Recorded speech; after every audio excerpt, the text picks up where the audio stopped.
का स्मारक है। एकता का संदेश है कि भाषा अनेक, भाव एक, राज्य अनेक, राष्ट्र एक, पंथ अनेक, लक्ष्य एक, बोली अनेक, स्वर एक।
विनम्र किसान का बेटा था वो दृढ़ता का भंडार। वल्लभ भाई पटेल नाम कहलाता था सरदार। कृषक कार्मिक जनगण से था उसको प्यार अपार। अखिल देश ने उसे रहनुमा किया था स्वीकार। गांधी बापू का शिष्य, सत्य अहिंसा का अवतार, किंतु एक भारत करने को धर लेता हथियार। लौह पुरुष संबोधन था वो लोहे की दीवार। तेज पुंज तुम, शक्तिपीठ तुम, बल का सागर अपरंपार। ऋणी देश का नम्र नमन तुम स्वीकारो सरदार।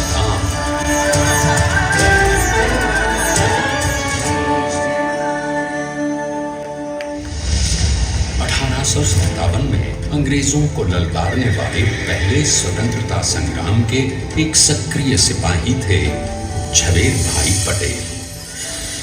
अपनी हाई स्कूल की शिक्षा पूरी की। फिर 13 साल की उम्र में उनकी शादी भी हो गई छोटी सी झवेर बाई से। 2 बच्चों, बेटी मणिबेन और बेटे डाया भाई को जन्म देने के बाद झवेर बाई असमय ही चल बसी। सदी बदलने और 20वीं सदी आने पर उनका जीवन भी एक चमत्कार की तरह बदला। प्लीडर का इम्तिहान पास करके वो वकालत करने लगे। पहले गोधरा, फिर आनंद और उसके बाद अहमदाबाद में। मगर जल्द ही वकालत छोड़कर वो बैरिस्टर बनने की इच्छा से इंग्लैंड चले गए। लंदन में बैरिस्ट्री में अव्वल आने और वजीफा जीतने वाले वो अनोखे भारतीय थे। अब तो अहमदाबाद की वरिष्ठ अदालत में बैरिस्टर पटेल की जिरह और जीतों की धूम मच गई।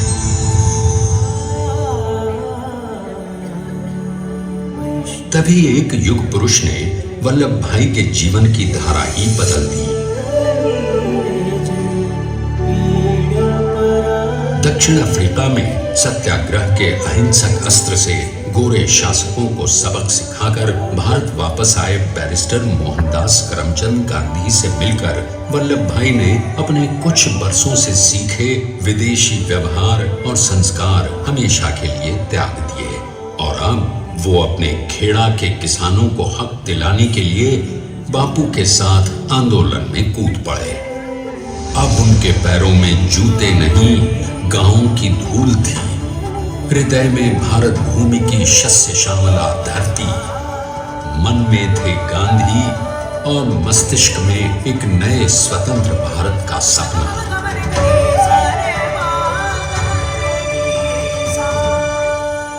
तभी बारडोली के मजबूर मजलूम किसानों की यातना का समाचार उनके पास पहुंचा।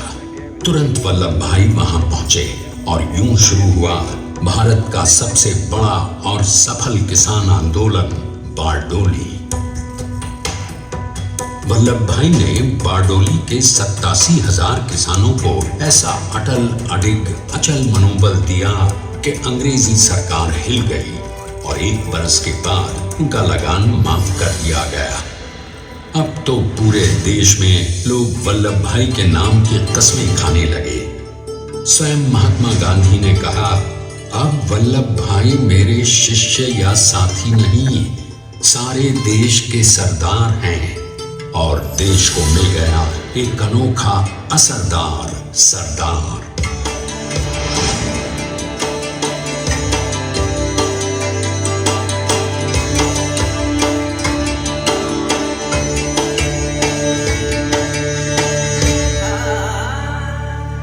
सरदार पटेल के नाम और देशभक्ति से अंग्रेज डर कर कांपने लगे।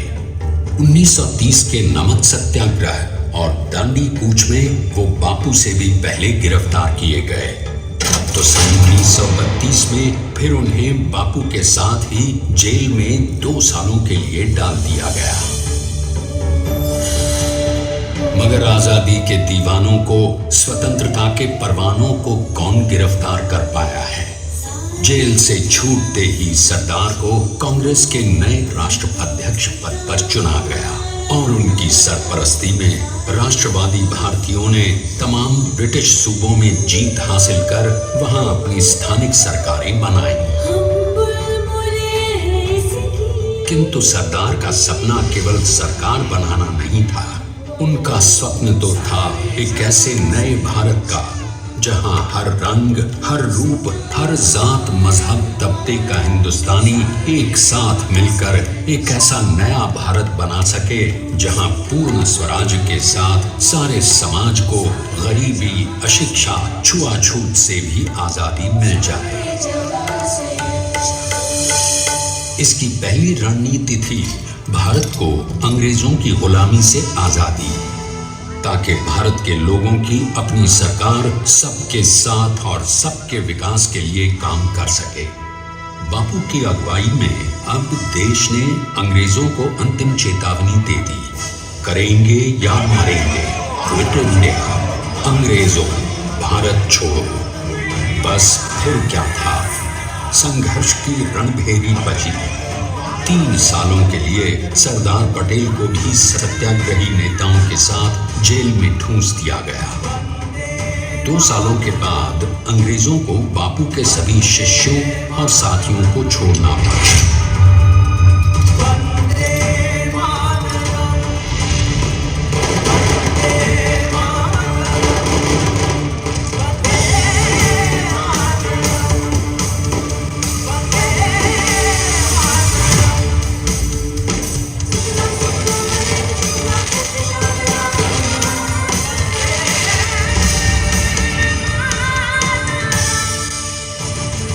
स्वतंत्रता के स्वप्न के सच होने के साथ अब सरदार पर कई एक नई जिम्मेदारियां थीं।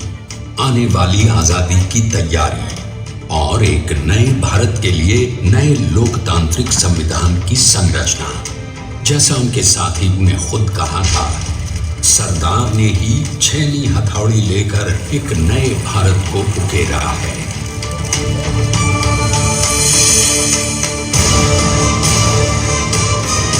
स्वाधीनता तो प्राप्त हुई, लेकिन खंडित भारत में भी उठते विभाजनवादी अंधकार को अभी दूर करना था। जब देश के खंड खंड होने का भय उत्पन्न होने लगा, तो सरदार ने निर्भय होकर खुद अपनी केंद्र सरकार और साथियों को भी चुनौती दे डाली और जम्मू कश्मीर को बचाने के लिए सारे देश का आकाश वायुयानों से भर गया।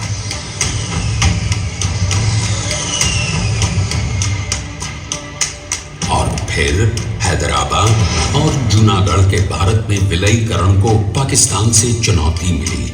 सरदार चाहते थे कि देश की 1 इंच धरती अब और विभाजित नहीं होनी चाहिए। नए भारत को एक करने के लिए समझा बुझाकर मना कर 565 रियासतों को सरदार ने अपनी सूझबूझ सदाशयिता संबल से एक नए स्वतंत्र भारत का अभिन्न अंग बना लिया। हमारे इतिहास में अखंड भारत के पुरुषार्थ का ये एक महानतम अध्याय है। जैसा उन्होंने स्वयं कहा था, हमें नए धागों को पुराने ताने बाने में ऐसे पिरोना है कि एक दूसरे में गुंथ जाए और बेहतरीन बनावट वाला एक नया भारत उभर कर सामने आ सके। अंततः अपने वज्र दृढ़ संकल्प से एक नया विराट विशाल एक भारत श्रेष्ठ भारत बनाकर दिखा ही दिया सरदार ने। संसार के सबसे बड़े प्रजातंत्र के शिल्पी को प्रणाम करने के लिए देश ने बनाया है ये समर्थ स्मारक। स्वाधीन भारत को समर्थ भारत में बदलने वाले सरदार पटेल को समर्पित प्रेरणा तीर्थ भी है। प्रधानमंत्री श्री नरेंद्र मोदी के नेतृत्व में बनी विश्व की इस विशालतम प्रतिमा के सामने आकर सारी दुनिया जैसे स्वयं भी नतमस्तक हो जाती है।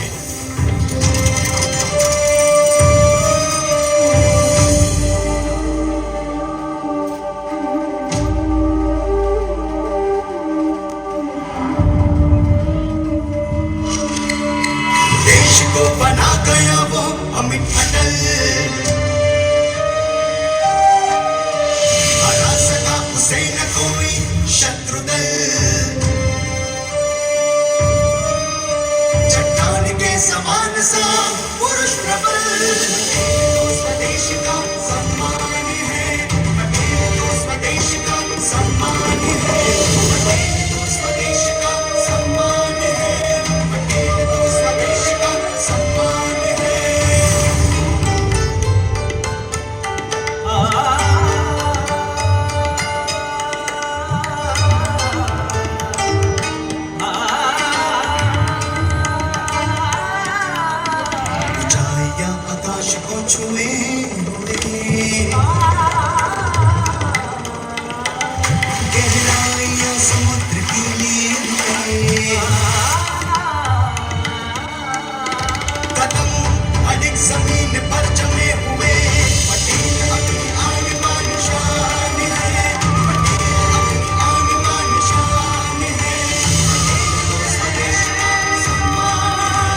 182 मीटर ऊंचे इस भव्याति भव्य स्मारक के निर्माण में कितना सामान और मेहनत लगी होगी।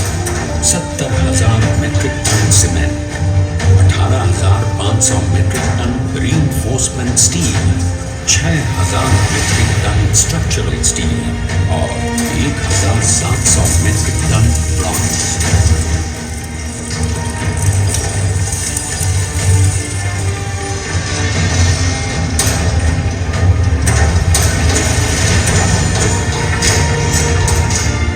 स्टैच्यू ऑफ यूनिटी आज एक वर्ल्ड आइकॉन है और इसे मुमकिन बनाने में एक सेकंड भी ब्रेक लिए बिना देश भर की टीम्स ने 24/7 काम किया।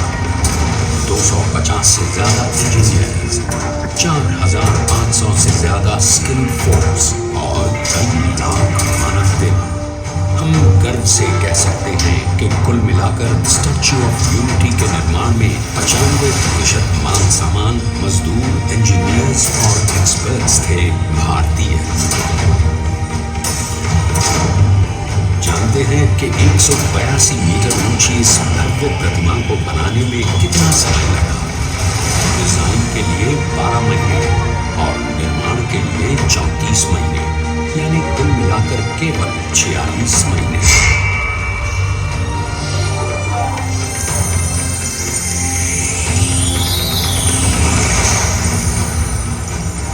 और इसी तरह बनी देश के शिल्पकार की एक अनूठी, अद्वितीय, विशाल प्रतिमा, जो सिर्फ आज ही नहीं बल्कि आने वाले न जाने कितने सालों तक यूं ही चमचमाती रहेगी।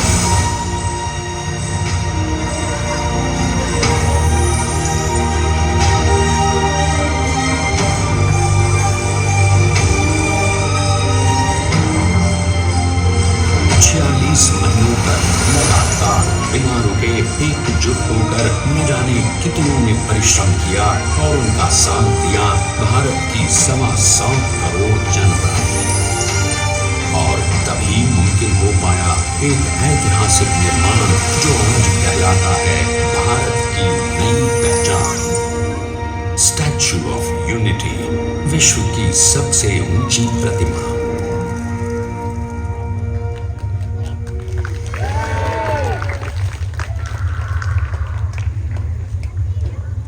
सरदार ने अपनी गंभीरता, शालीनता और दूरदर्शिता से भारत को संगठित करने के असंभव कार्य को संभव कर दिखाया। आइए आज हम सब उन्हीं की महिमा में विश्व के सामने एक उदाहरण रखें, क्योंकि ये ही भारत को श्रेष्ठता के मार्ग पर ले जाएगा। हमारा कर्तव्य ये है कि हमें निश्चय कर लेना चाहिए कि हमें हिंदुस्तान में जितने लोग हैं सबको मिल के भाई भाई की तरह के रहना है। स्टैच्यू ऑफ यूनिटी एकता की प्रतिमा और श्रेष्ठता का प्रतिबिंब है। एक पहल है इस अखंड भारत को श्रेष्ठ भारत बनाने के सपने को पूरा करने के लिए। एक पुकार है हम सबको एकजुट होने के लिए।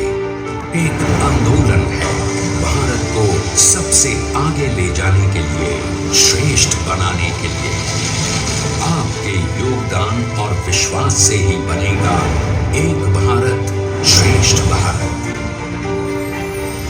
एकता का स्मारक है, एकता का संदेश है कि भाषा अनेक, भाव एक, राज्य अनेक, राष्ट्र एक, पंथ अनेक, लक्ष्य एक, बोली अनेक, स्वर एक, रंग अनेक, तिरंगा एक, समाज अनेक, भारत एक, रिवाज अनेक, संस्कार एक, योजना अनेक, मकसद एक, कार्य अनेक, संकल्प एक, राह अनेक, मंजिल एक, पहनावा अनेक, प्रतिभा एक, चेहरे अनेक, मुस्कान एक। ये एकता का संदेश लेकर के हम चले। और भाइयों बहनों, ये भारत की विशेषता है, विविधता में एकता। यही भारत की विशेषता है।